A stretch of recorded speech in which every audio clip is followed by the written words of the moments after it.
It's the biggest game of the year for Americans, the Super Bowl. We've got full coverage for you coming up in just 10 minutes. Your ABC Montana News starts right now. Covering Montana right now. This is ABC Local News at 5. Good evening, Montana, and thank you for joining us. I'm Taylor Tucker. We'll have more on the Super Bowl in just a bit, but first, it's no question that the big story of the day here in Montana is weather. Here's a live look outside from our Stockman Bank tower cam. As you can see, visibility is not the best, and road conditions across Montana have deteriorated over the course of the day. So let's bring in Allison Cummings now for an idea of what to expect headed into the work week. Allison.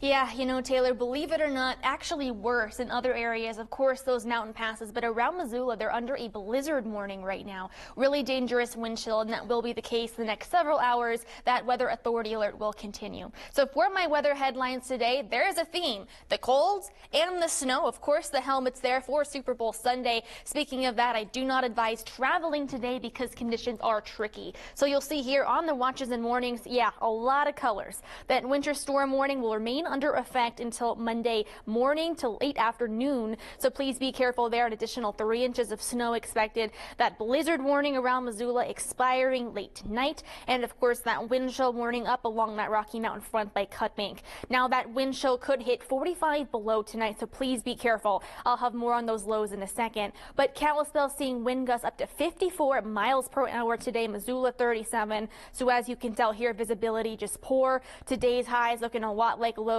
Cut Bank not seeing anything above 0, though warmer around western Montana. Butte actually hitting 40 degrees. Morning lows as well, 13 below up in Cut Bank, 8 below here in Great Falls, and it's going to be a lot colder tonight. I'll tell you by how much in my full forecast. Taylor?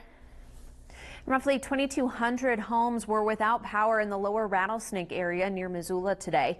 Northwestern Energy sent out this tweet at around noon. In the tweet, they said servicemen are working to get power back on, but at this time there is no cause and no estimated time of restoration. However, we are happy to report that a little before 4, all power has been restored to those customers.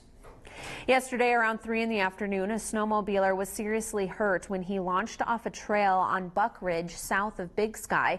According to the Gallatin County Sheriff's Office, the 36-year-old Bozeman man sustained a back injury in the crash. 2 Canyon Adventure snowmobile guides were in the area and informed search and rescue of his location. The man was rescued using an ambulance sled and transported to Big Sky Medical. And Sheriff Brian Gutkin is warning folks about the rough conditions for backcountry snowmobiling. In a statement, he says conditions so far this year have been challenging even for experienced riders with quality machines. Country that would normally be ridden has turned into a terrain trap, and avalanche conditions are considerable. Evaluate the terrain and your skill level with fresh eyes this season. Search and rescue is ready if you have a bad day, but it is always best to not have to meet us in the first place.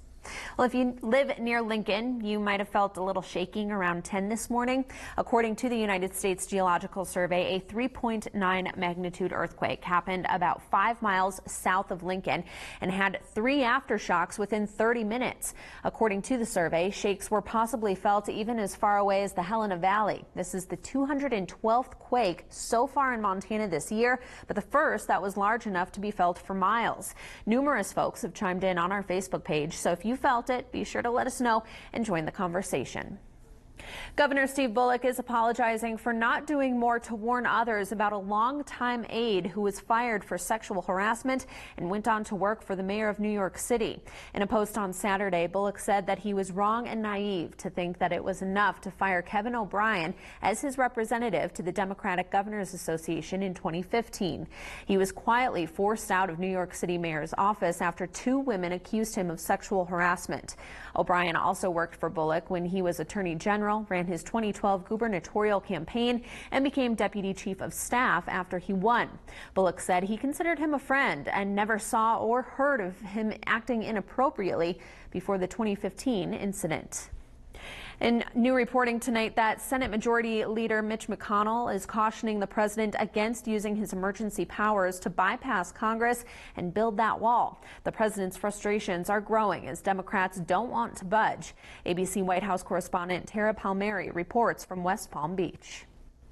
President Trump on the golf course in Florida today, side by side with Tiger Woods and Jack Nicklaus. His first trip to Mar-a-Lago since before the shutdown. But with just 14 days until the short-term funding bill runs out, the battle over the border continues as Trump faces growing opposition from within his own party against declaring a national emergency to build a border wall. Actually having a national emergency does help the process. I think there's a good chance that we'll have to do that. A White House official telling ABC News the president is aware that Senate Majority Leader Mitch McConnell is against using emergency powers to bypass Congress. I'm for whatever works, which means avoiding a shutdown and avoiding the president feeling he should declare a national emergency. The Washington Post reporting that McConnell told Trump in a private meeting that Congress might pass a resolution against declaring a national emergency, and that could force the president to use his veto power for the first time, driving a wedge between the president and his party. I think that this would be viewed as an expansion of executive authority that we just don't want to go down that road. A bipartisan group of lawmakers is now working to meet Trump's demand for funding a wall along the southern border. The president is not optimistic. We will be looking at a national emergency because I don't think anything's going to happen. I think the Democrats don't want border security. There's been no tangible progress on the Hill for a bill for border security. A bipartisan group of lawmakers plan to head to the border tomorrow to see the situation themselves. But the two main players in this, House Speaker Nancy Pelosi and President Trump, still refuse to budge. Tara Palmieri, ABC News, West Palm Beach, Florida. Well, every good Super Bowl party has its food, but how do you keep from making a bad call on food safety? With more, here's ABC News' Serena Marshall to tell us about what you should do with food before, during, and after the Super Bowl. The oven beeps, preheated and ready for cooking. But before you prepare those snacks worthy of a timeout, the Centers for Disease Control and Prevention want you to take a minute to follow some safety tips. First, keep it clean. Not just your hands, which you should wash for at least 20 seconds, but you'll need to scrub the countertops and food prep areas too, without letting prepared food come in contact with raw meat. And even though you won't be eating the peel of those avocados for the guacamole, the CDC says wash up first so bacteria on the surface doesn't get into the food when you cut it. Next, cook it well. Get yourself a food thermometer to be sure those buffalo wings reach a minimal internal temperature of 165 degrees Fahrenheit. The CDC also warns that food left out for 2 hours should be immediately thrown away or stored in a refrigerator at 40 degrees or below. And reheat them within 3 or 4 days to 165 degrees before you eat them. For more detailed guidance, you can check out the CDC Food Safety website. And if you follow these tips, your Super Bowl party is sure to be a winner. With this Medical Minute, I'm Serena Marshall, ABC News. And still to come, the first male cheerleaders will debut today in the Super Bowl. We talked with some local cheerleaders to find out what exactly this means. Stay with us.